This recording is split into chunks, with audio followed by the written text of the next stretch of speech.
The support staff act like a rolling caravan, getting to the stops before the riders, setting up, preparing food, welcoming the riders, helping them if needed, and sending them off before packing everything up and moving to the next stop to do it all again.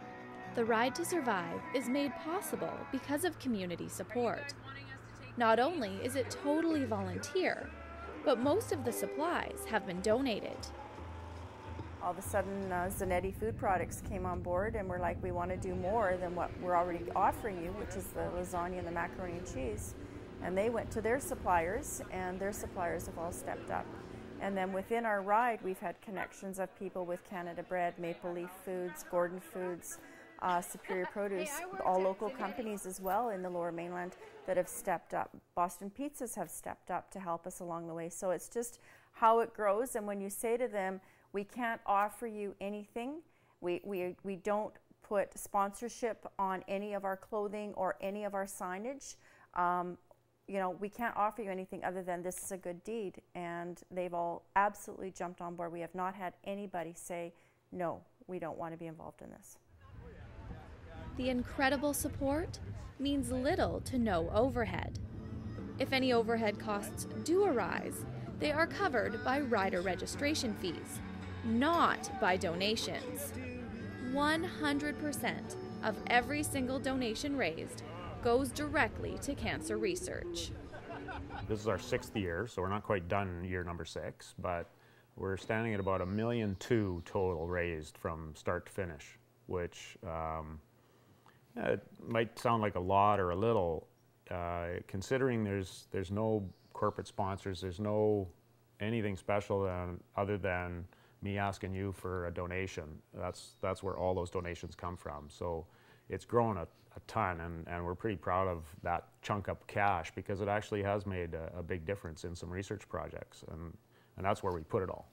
We send it to specific research areas that the riders and volunteers vote on, and we also have, because of the way we operate, ensured that every dollar goes right to those projects and doesn't get administrative fund or administrative costs on the way through. It passes right through, and that's unique about us. So when you donate $1 here, it goes all the way through, which is very cool.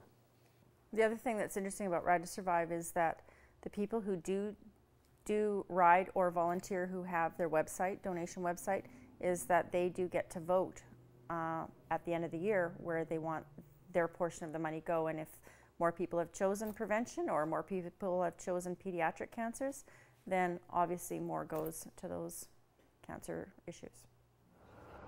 Knowing the money they have raised will go directly to the cause they are supporting gives the riders strength to keep pushing. At the first rest stop, the sun has risen and spirits are high. So how's it going so far? Awesome. Weather is fantastic. We have no wind and skies are clear and it's great. Excellent. And these are really good. The riders fill up, and with the chime of the bell, they are off again. Roughly an hour later, at a chain-up area along the Coquihalla Highway, homemade crepes await the riders.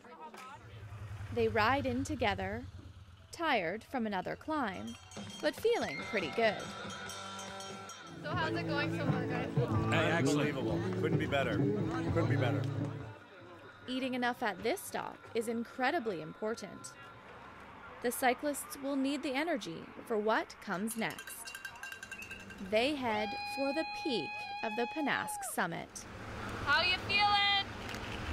Oh, you know. Good. Picturesque? Yes. Easy to ride? No. The Penasque summit is the highest point of the Coquihalla Highway and is actually the second highest mountain highway pass in British Columbia.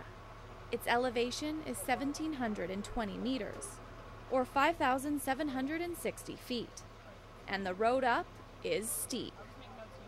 It's times like this when the Ride to Survive's focus on always riding together as a group becomes very important. So one of the things that's different about this event versus a lot of other events, if you look at the Seattle to Portland ride as an example, a comparison ride, you end up with every rider rides on their own. A group of friends might ride together, but you have a starting point and an ending point, and when you get from here to there doesn't really matter. You just ride along at your own pace. What this one started as, and it just kind of happened by accident, I guess, but now it's become a unique thing about us is we ride together in what we call a peloton, a cycling term that means we ride as one group.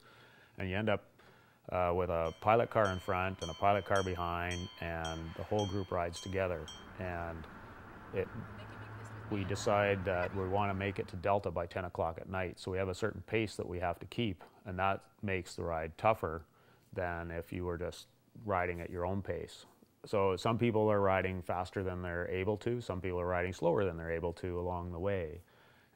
But what it ends up doing is making it a team that helps everybody get there. And that's kind of indicative of the whole fight with cancer is you need a bunch of people to support you, and it's a team thing. It's not just you. It might be just you fighting the disease, but you need a whole lot of help from a lot of people. And that's how we try to make this ride work, is have everybody's helping everybody else, whether it's giving a hand pushing somebody up a stretch of a hill, or whether it's you know, a volunteer making sure you didn't drink enough, you got to drink more water, here's more water, or please eat this, and keeping a special eye out for somebody who might be getting in trouble that way. It's a team thing, and that's very, very, very different from most cycling events. The physical challenge is often the initial reason why people join the ride, but their motivations often change throughout the experience. Many times when people decide to ride it, it's because of the challenge of the physical event. You know, I'm going to do Ironman, or I'm going to do a marathon or an ultra marathon. So a lot of people get drawn to it because of the challenge. It's daunting and it's big, and they can put another notch in their belt buckle that they've put, you know, or their bucket list. It's another one of those things. But somewhere between that and riding into the finish in Delta, they change. Mostly, almost everybody. All of a sudden they get it. They realize that there's a bigger purpose that they're doing. They spend some time beside a rider who's just got off chemo a few weeks ago and he's out riding, or somebody who has on his top tube of his bike pictures of 2 or 3 kids' faces who aren't with us anymore, and why they're riding. And pretty quick, those riders change, and it's a very cool transition to watch them change. 3.5 hours into the ride, the rest at the top of the Penasque summit is well deserved and needed. Who needs Advil? Down there. Oh, Advil, please. Get in there. How are you guys feeling right now? One step below stunning. Awesome. Only 2.5 more hours until the day's first long break. They head into Merritt. The riders' legs get a nice break as they descend towards the rest stop.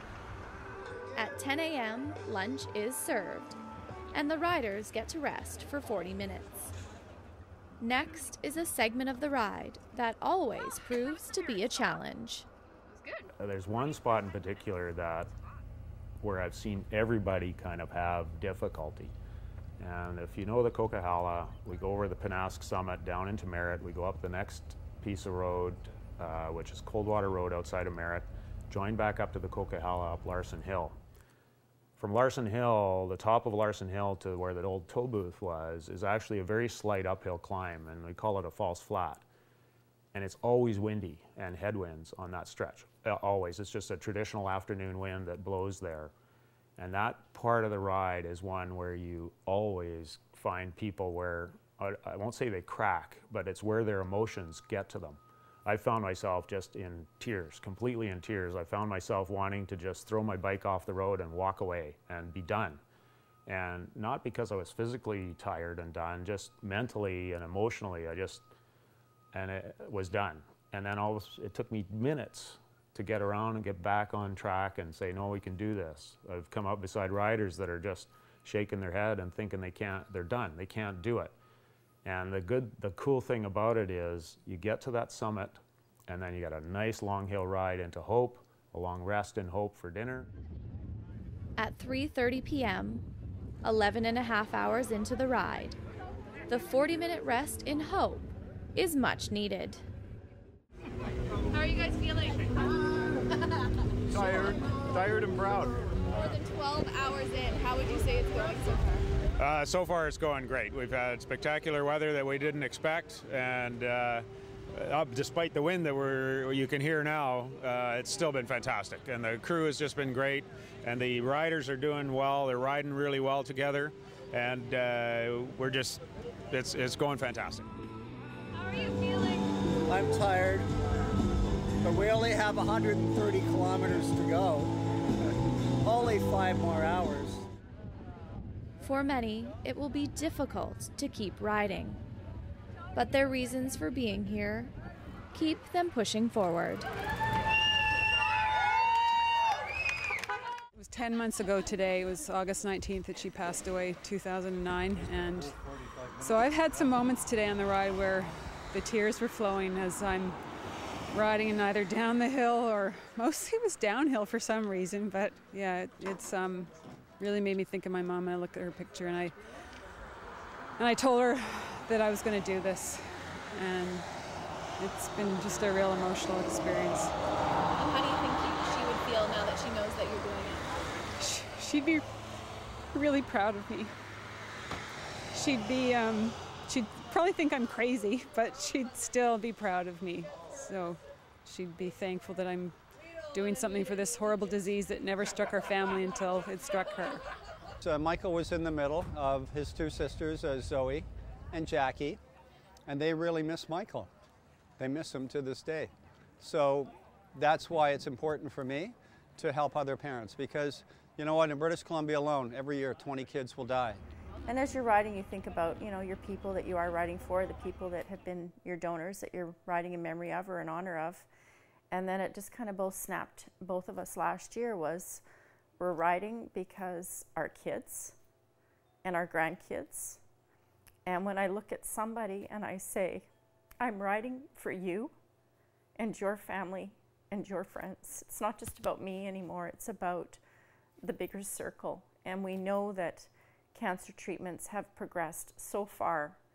And we know that when people are given those words in the doctor's office that you have cancer, that used to be a death sentence. And it's not so much anymore. So what can we do for the future for our families and our friends? By the time the group arrives in Mission at 8 p.m., the finish line in Delta is certainly starting to feel closer. Night falls as they ride the final leg into Delta. But just because the sun has fallen doesn't mean spirits have.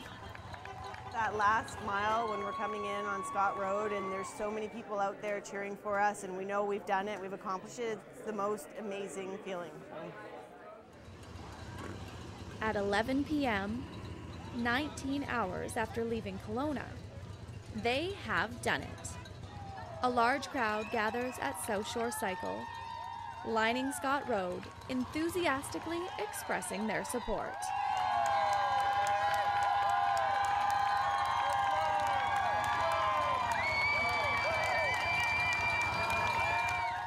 Their bodies aching, their hearts full. The group has accomplished the practically unachievable, cycling 400 kilometers of mountainous terrain in one day. How are you feeling now that it's over? I'm overjoyed and overwhelmed. What a wonderful thing to do. So how did it go today? It was awesome. It was fabulous. It was just kind of motivating the whole time. The best ride. That was just the best ride. That was awesome. Great? Oh. Together, they struggled, they laughed, they cried, they conquered, all for the fight to end cancer. It truly was a ride to survive.